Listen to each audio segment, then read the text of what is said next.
Good morning. Hey, how's it going? Well, it's afternoon out there. Oh, so. yeah. Well, my butt is dragging today. I wasn't happy with the results from the Giants. So, we're the station that airs them, so it's never a good thing when they don't do well. And the NFL, in so many ways, is a microcosm of the way people are today. Let me give you an example. When I was a kid, and as you know, you followed football, and especially in the 70s, from right around 73 to maybe 81, the Giants were a horrible, horrible football team. They gave you nothing.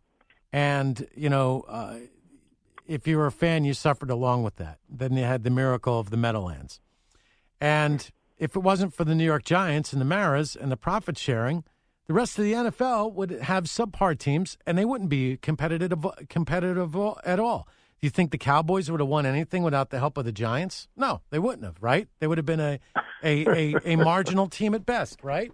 You're a really sad individual. Well, I understand that, but so when they drafted Eli, and this is where I'm getting at. It's about loyalty. So I was loyal to my Giants even when they gave me nothing to be loyal about.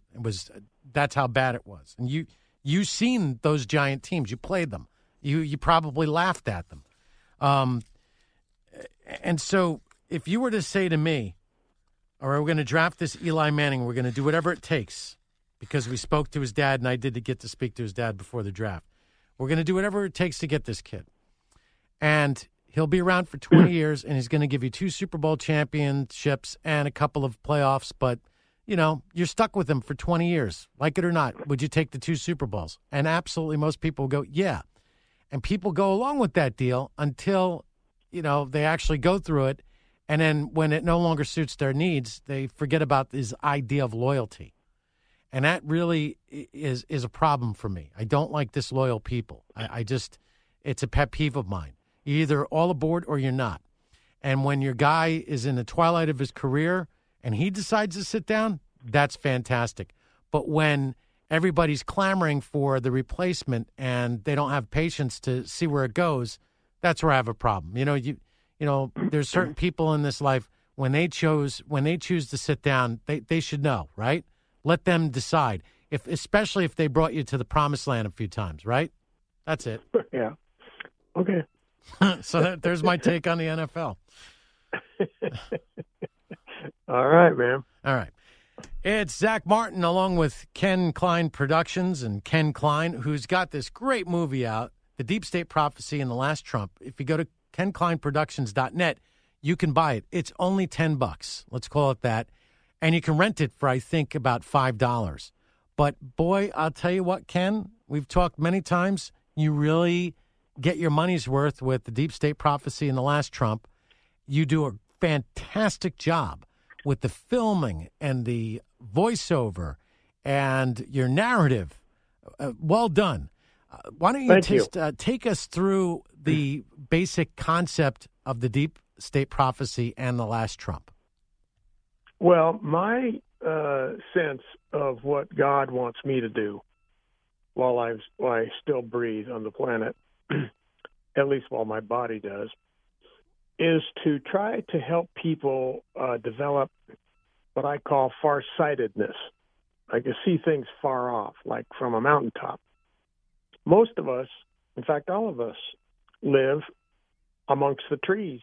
Mm-hmm. You can't see the forest from the trees because we're on the earth and we're walking around, and we don't have a panoramic view of life. Basically, we live in a reactionary type of mode, just like you referred to with people that are not loyal to the decisions the Giants made. They're short-sighted, in other words. So, well, just in case somebody's tuning in and they don't know the conversation we have. Well, no. Before getting on the air and talking about your movie, I was talking about loyalty and how loyalty is a big deal to me. And you're right. Yeah. And it's an example. Really, it's an example of what you talk about here, of not having that panoramic vision, right? Yeah, we can't see past the nose on our face. That's right. The fact the Bible says, the natural man is like a guy who looks in the mirror, then he goes away and forgets what he looks like, and that's kind of how we are. Even those of us who maybe can consider themselves to be spiritual are basically naturally minded. We think with our human mind, not with the mind of the Spirit of God, because the Spirit of God is a mind, the mind of Christ. And so we don't see with that mind. We see with our natural mind, our human mind. And so basically we're nearsighted. And so my sense of what I'm to do is create films and books that help us develop a kind of a mountaintop viewpoint of just about everything. Well, I mean, we can look at anything through a mind of Christ and penetrate into the depths of the mysteries of God. And so that film is just one of the products that I have. I don't like even call it a product, but it is, that help us see far off with faraway eyes. Yeah, that's what it's about. It's giving a little bit of wisdom, a little bit of knowledge, and that extra insight to what's going on so you can start paying attention to what is actually happening. I'll give you an example here and how God works in our lives. Before he knew us, before we were born, he knows us. And that's in Jeremiah. Before I formed you, I knew who you were, is the expression. And God, when he created everything, he knew exactly what it would look like from beginning to middle to end. He has a vantage point and a viewpoint of it that even the angels don't share. He's got that, right? But how do we put that in human terms? And here's how I can explain it, especially if you're from New York, and this movie does base itself out of New York at certain points, for really most of it. The FDR, Franklin Delano Roosevelt, the East Side, that highway, you've been on it. If you were over by the United Nations, Ken, you've been on that road. And one thing about that road, over time, it's been coming, it's been falling apart. And so they had to rebuild certain sections. And as a New Yorker, you drive on the FDR and you're going southbound. You're trying to get to wherever you have to go. Maybe get off at 96th Street after you get off the GWB, go over to the right. And for the longest time, when they started construction, it was down the one lane, and you're thinking to yourself, "Oh, this cannot go well. This is going to be a disaster. Oh, what a disaster! This entire thing's a disaster. It's not getting any better, and you can't trust government. They can't do anything right. These people." Right? I'm always paying the tolls for this road. When does it end? But sooner or later, the construction is over. And it went through a myriad of lane changes, and they put up the different roadblocks, I guess, and the Jersey crash walls, whatever they had to do to reroute the traffic as they build. And while you're passing it every day, you don't notice the small things. While you're passing it every day, you're not thinking about what it's going to look like or how well it's going to work out. But somewhere along the way, somebody has to have faith in it. So the guy who designs the road, or that girl who designs the road, she's got the plans, looks at it. He or she knows exactly the outcome, exactly how it's going to look. And they draw the plans, and they're really very confident about their plans that they draw. Sure enough, when they get done, even I was surprised. And I'm cynical about everything they do in the city. I'm like, this is amazing. I can't believe they pulled it off. Look at how great this is. And, I forgot about the lane changes and being stuck in traffic for hours and all the different things that were going on. All I see is the finished product. I see how good it is. And that's how we are as human beings. We can only see in our limited dimension. We don't know the full story of the past. We certainly don't know what's going to happen in the future. And we really don't even enjoy the present. We don't live in the now. We don't live every day to the best of our ability, or we don't live it as our last. And what I mean by that is making sure that you're close to God. So there's a lot of things that we miss as human beings. And what I really like about the deep state prophecy in the last Trump, Ken Klein, is that you urge us to start thinking about what's going on around us in a deeper meaning. So let's go back to the film and talk about the opening scene where you're at the United Nations. How did the United Nations as it is come into being? Well, the United Nations was talked about actually in the 1890s by Jacob Schiff, who was an international banker who worked in conjunction with J.P. Morgan and John D. Rockefeller. And Jacob Schiff said, we're going to have a new world order, whether by concession or conquest. In other words, in 1890, this is what he said. And so the whole concept of the United Nations really began in the 1800s when people that were involved in the British Empire were deciding that they wanted to see the culture of the British Empire spread all over the world. They wanted to have a world empire. And they met and had a think tank called the East India House. And these were the most brilliant men of the day. I mean, they're just the smartest guys. One of them was a guy named Karl Marx, who was the father of communism, along with Frederick Engels, his mentor. And they met in London, of all places. Most people don't know that Karl Marx was a Londoner, and so was Frederick Engels. These guys were the ones that designed the whole plan to set up a new world order patterned after the British Empire in about in the middle part of the 1800s. So what they planned to do was to break apart the nation-state system and set up a global world government. And that's what we're seeing today. That's what's going on in the Congress of the United States.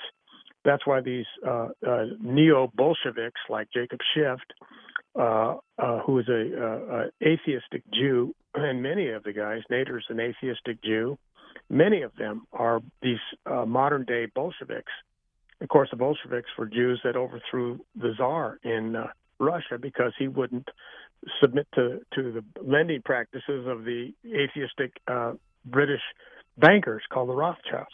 So this goes way back in time, goes way back into the 1800s, but it even precedes that way back. But the Bible itself says there'll be, and this is speaking panoramically now, and this is why I did this film, that there'd be 7 world empires that would begin with the Egyptian Empire and go all the way through time to the end. The Bible refers to it many times as the times of the Gentiles, when the world would be ruled by the Gentiles. Gentiles meaning uncircumcised people. And, of course, circumcision today is of the heart, not of the flesh. But nonetheless, that the world would be trampled down by the Gentiles till the end of the age. And there would be 7, actually, empires. 5 had already perished by the time of the Roman Empire, which was the 6th. Egypt, Assyria, Babylon, Medo-Persia, and Greece. They had already disappeared from history. And the 6th empire was the Roman Empire. And then it says the beast, which was and is not, will rise from the abyss. That's mentioned in Revelation 17 and 18. And so for 1,000 years from the time of the end of the Roman Empire, there was no head of this system which strung together throughout history until the beginning of the 7th head, which was the British Empire. And the British Empire was designed by Satan to bring about a whole world global government, which is what Satan's been trying to do since the beginning. And then it goes on to say, and there'll be an 8th that comes out of the 7th, or the 7th. So we could look in history and prophecy that there'd be 8 heads to this beast system that the Bible calls the beast. Most people think, well, that's the Antichrist. Not the Antichrist. They're not one and the same. So out of that 7th head, which began to develop in the middle part of the 1800s through this think tank that developed eugenics, which was race science, a whole new alternative to the explanation for the creation of man and Darwinism, and other things that would arise that would bring about a global state. And they endeavored to do this. And this think tank spawned a lot of the problems that we're experiencing today, which is breakdown of the borders, the cultural warfare that we're experiencing here in the United States, but around the world. They were brilliant, and they understood how to break down a man's psyche with repeated bombardment. They studied the war, what the war's effect would have on a human psyche, and they knew that if you bombarded the human psyche enough, you could break it down and would become submissive. It's just the whole theory behind, Frank Sinatra's movie, what was it called? where he becomes a Manchurian candidate. That's what's happening on a global scale and with cultures.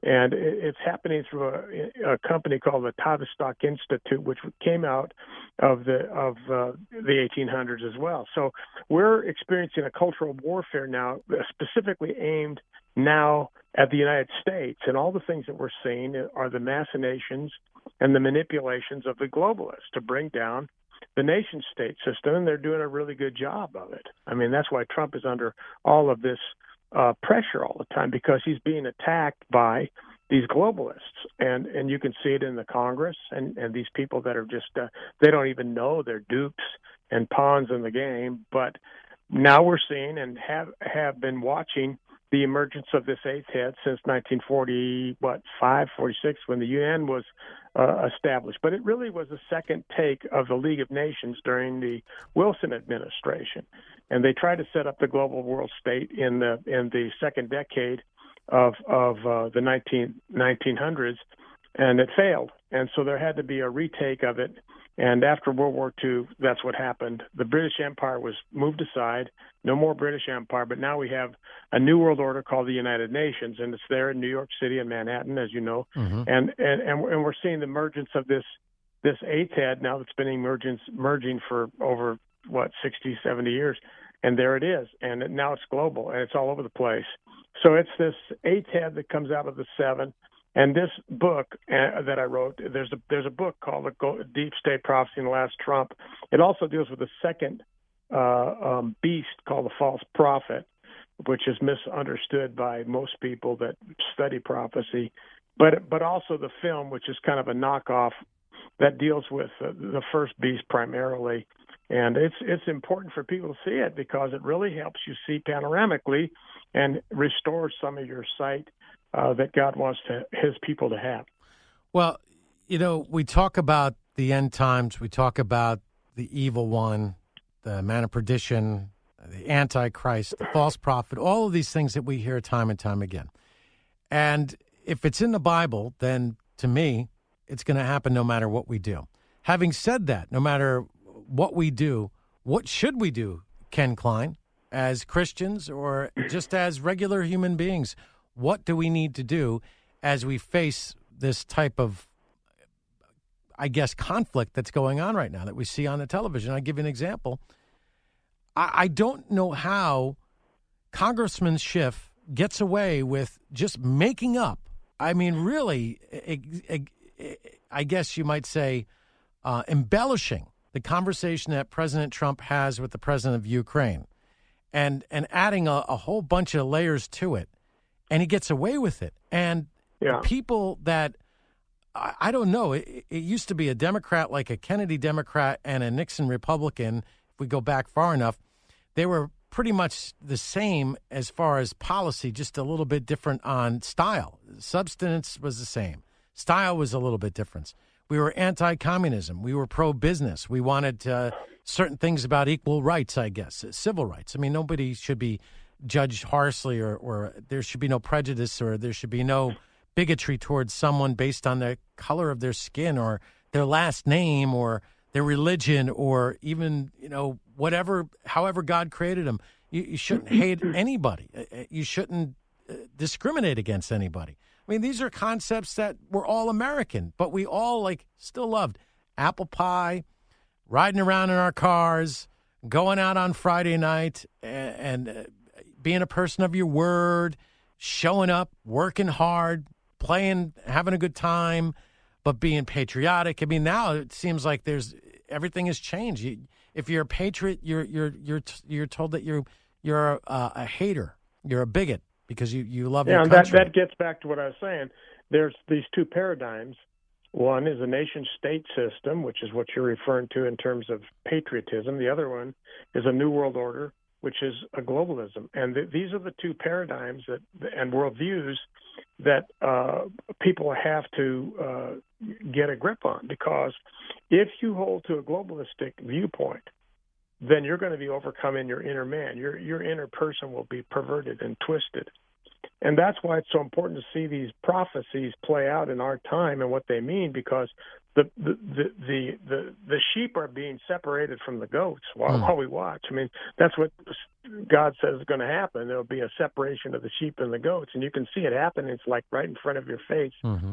So when you see these prophecies, it tells us, who we are. Who are you? What are you?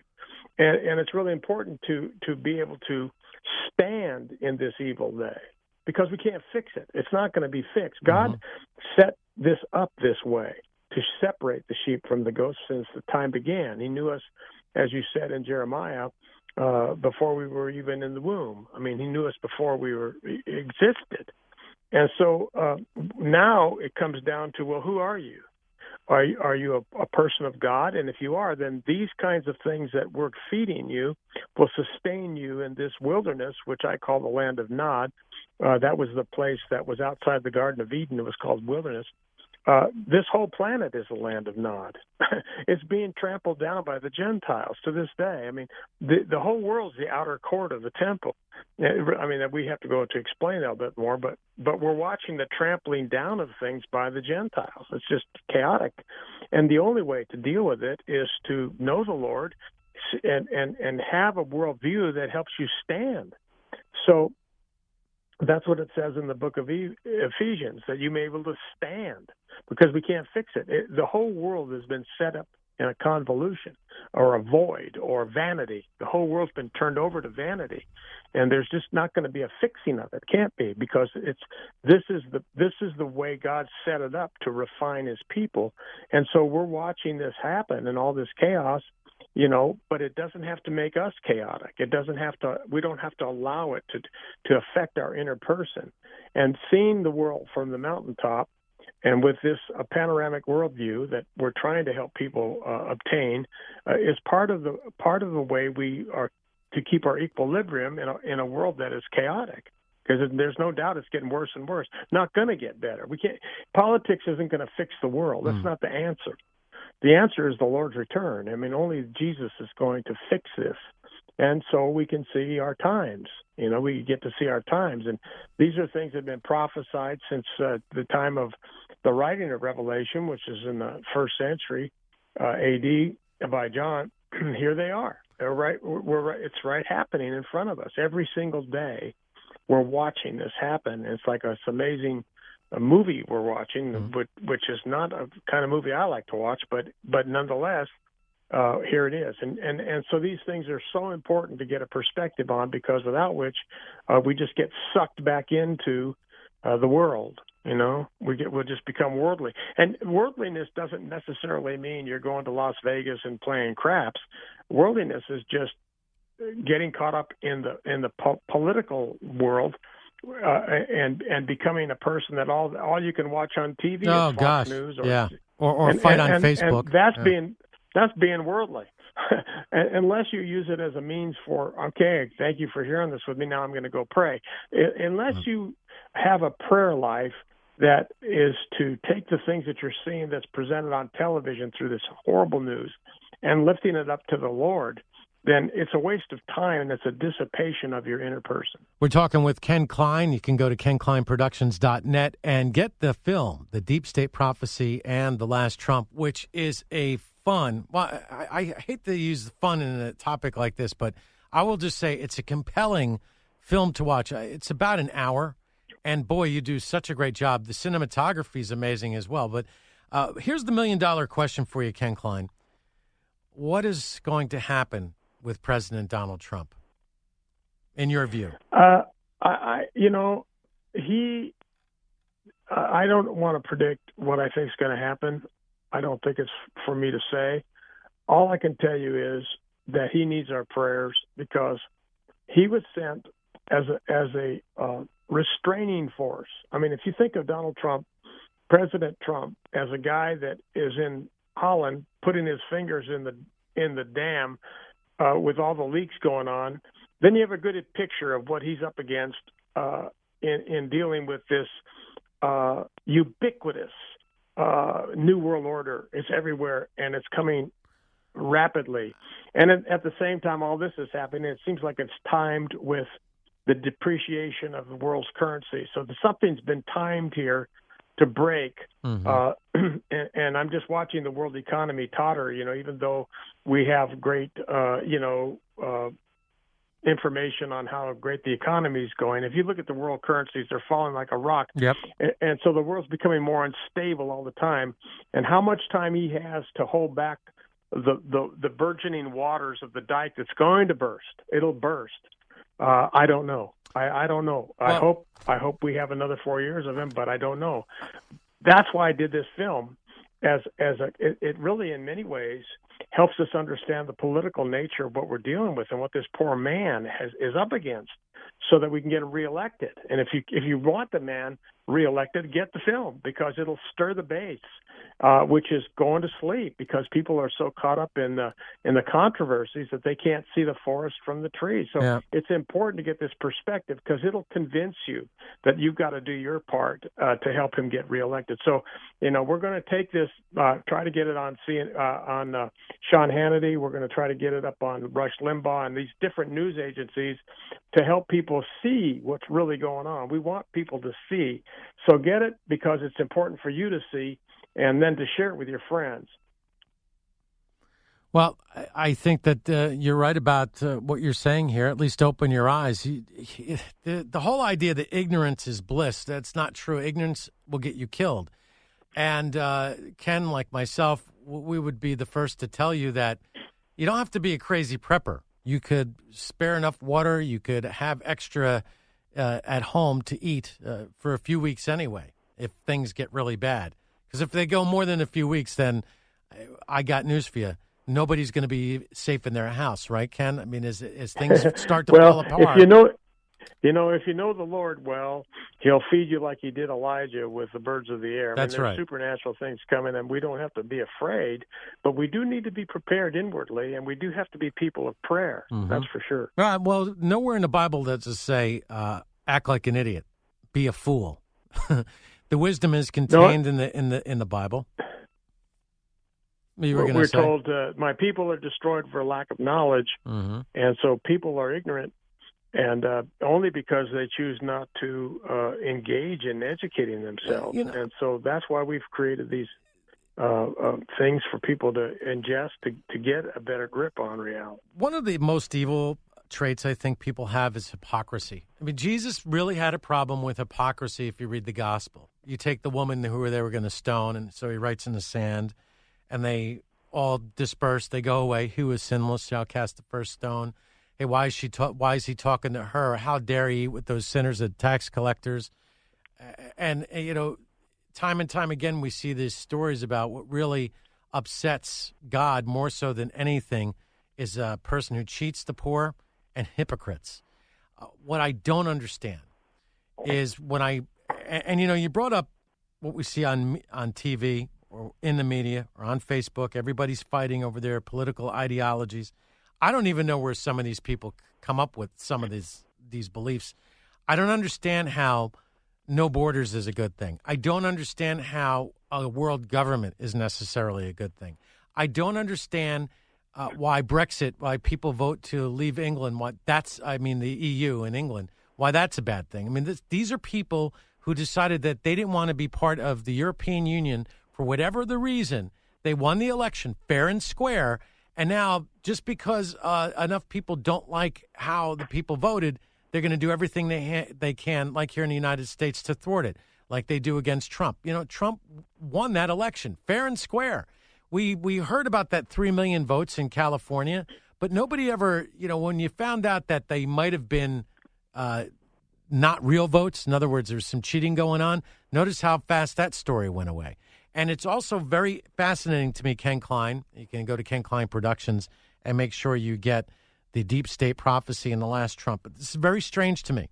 The news cycle. First, it was Russian collusion. Then it was Russian interference. Then, you find out that they were spying on an incoming president, which is illegal the last time I checked. Then when that was over with, you had some other issue with President Trump or his family. And then it was Epstein. And the people that were on this list, and this guy allegedly kills himself using, I don't know how, I mean, that's a real strange thing. And then we go from Epstein, and if not Kavanaugh the year before, I forgot about that one. Now we're at this point where it's all about this phone call made to the Ukraine, and Congressman Schiff makes the whole conversation up, and everybody believes him. And when I tell people around me that are liberal and Democrats, it's like, he didn't say anything like that. Well, he's a liar. That's all you get. And then as an example, you're going to like this. We had a red couch, and the guy goes, look, here's the deal. This is a red couch, but some people will think it's green and fight you on it, even though you know full well it's not green. He goes, let me give you an example. I'm a Trump supporter, and this is a green couch. I'm like, well, why did you have to say a Trump supporter said it was a green couch? How about abortion's murder, but you won't call it that, will you? So this is the kind of the demented thinking that we have these days. I'm getting really frustrated about it. I know. Well, listen, this is all prophetic. The second beast that's mentioned in Revelation 13, first beast has 7 heads and 10 horns, and I've explained what that is in this film. This is a successive empires and vassal states. But then there's a second beast called the false prophet. And this entity deceives the whole world through 3 power systems. Fire from heaven, which is basically, people think, well, it's like Elijah. No, it's not. This is from the heavens that the birds fly. This is military high-tech power to control the nations with a big stick. The second one is he makes an image which speaks, and the whole world worships it. And so how do you make an image of something that you can't see called beast? And it's basically an image that is related to the media. The media is what people bow down to. Yeah. Oh, you're on TV. Oh yeah. And so the whole world's being programmed by the media constantly, over and over and over again. So people, the more you hear something, the more you're apt to believe it. That's right. People in Korea, the media pipes into everybody's house 24/7. This idolatrous call to worship Kim Jong-un, and the people are so brainwashed by the media that this is why you're getting frustrated, because the world is being programmed by the media. And this is one of the powers of the false prophet that's mentioned in my book, The Deep State Prophecy and the Last Trump. So you want to get both the video and the book, because the book explains who the false prophet is and how he's doing this, how he is manipulating the world into globalism. And it's very clear, and it's very important. So people think, well, the false prophet's the Pope or some religious character. No, pseudo-prophetes means a false messenger. It's not a religious entity. It's not. And so this is really important for people to get the picture of this, and then they'll understand what they're up against and what they're dealing with in this fallen world that we live in.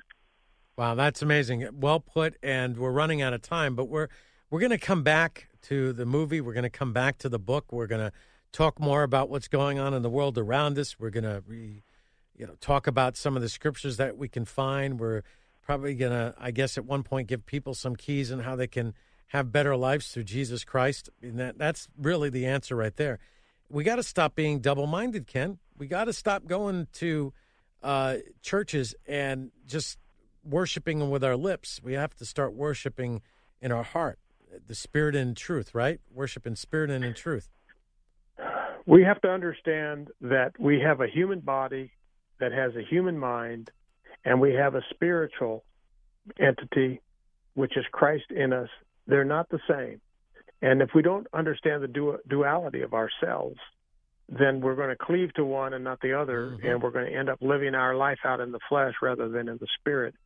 It's really important to see the difference between the human self and the spiritual self. Well, I really do appreciate all you do, and I think it's very kind of you to be willing to do this on a weekly basis, to share your faith in Christ, to talk about what's going on, and to tell us about all the information that's available at kenkleinproductions.net. You have films, you have books, you have your university, you have more information about yourself, you have contact info. Is there anything that we haven't covered that you'd like to cover before we wrap it up for today? The issue for those of us that believe in the Lord is we have to take up our cross daily. Every day. You have to put the body down every day. Otherwise it will rule over your mind. And so it's a daily thing to know Jesus. It's not you accept Christ, put it on the shelf and do as you please. That's not what it is. It's a narrow walk. It's a daily walk. You have to make sure that you understand that. And if you don't, then you're going to just be a nominal institutionalized Christian or of some other religion. But Christianity, to be lived out properly, you have to take up your cross daily, not weekly, not on Sunday, not on Saturday, not on Friday.